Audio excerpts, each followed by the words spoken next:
हिमाचल प्रदेश में बादल फटने से कम 2 लोगों की मौत। कुल्लू और कांगड़ा सबसे ज्यादा प्रभावित, लापता लोगों की तलाश जारी। कई नदियों का जलस्तर खतरनाक स्तर तक बढ़ गया है, जिससे संपत्ति बह गई है और कई घरों में मलबा भर गया है। बुधवार 25 जून को हिमाचल प्रदेश में बादल फटने से तबाही मच गई, जिसमें कांगड़ा में 10 से अधिक लोग लापता बताए गए हैं। अचानक आई बाढ़ के कारण 2 लोगों की मौत हो गई और कई घर बह गए। कांगड़ा के डिप्टी कमिश्नर हेमराज बैरवा ने बताया कि अब तक 2 शव बरामद किए गए हैं और बचाव और तलाशी अभियान जारी है। उन्होंने बताया कि पीड़ित धर्मशाला के पास एक छोटी पनबिजली परियोजना में काम कर रहे थे। कांगड़ा जिले के अलावा कुल्लू जिले के बंजार, गड़सा, मणिकरण और सैंज में कम से कम 4 बादल फटने की घटनाएं सामने आईं। जलस्तर में वृद्धि। बादल फटने से मनाली उपमंडल के कई हिस्सों में जलस्तर में अचानक वृद्धि हुई।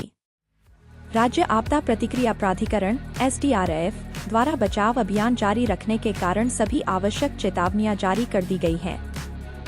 कुल्लू के deputy commissioner Torul S Ravish के अनुसार घाटी में सतर्कता बढ़ने के कारण कुल्लू में जल क्रीड़ा गतिविधियों को निलंबित करने के निर्देश जारी किए गए हैं। मंडी से प्राप्त तस्वीरों में पंडो बांध के 3 गेट दिखाई दे रहे हैं, जिन्हें ब्यास नदी के जल स्तर में उल्लेखनीय वृद्धि के बाद खोला गया है।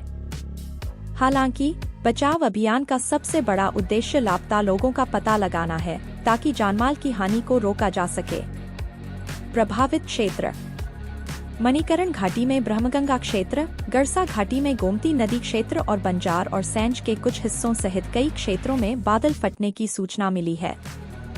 सैंज घाटी में जीवा नाला जैसी कई छोटी धाराएं भी प्रभावित हुई, जिससे व्यापक क्षति हुई।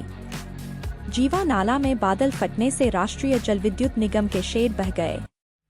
मणिकरण घाटी के पड़ोसी पहाड़ों में बादल फटने से ब्रह्मगंगा नदी में जलस्तर बढ़ने से कई घरों में मलबा घुस गया। अधिकारियों ने निवासियों से ऊंचे और सुरक्षित स्थानों पर जाने का आग्रह किया है, क्योंकि भारी बारिश के बीच पार्वती नदी पर बना पुल बह गया। मूसलाधार बारिश के कारण थुरल और लाहौल के आदिवासी क्षेत्रों में अन्य भीड़ भाड़ वाले इलाकों में भी पानी भर गया, क्योंकि नदी का जलस्तर अचानक बढ़ गया। सड़क का एक हिस्सा बह जाने से HRTC की एक बस फंस गई। भारत के पहाड़ी क्षेत्रों में पर्यटन सीजन के चरम पर होने के कारण भारतीय मौसम विज्ञान विभाग (IMD) ने शिमला में ऑरेंज अलर्ट जारी किया है।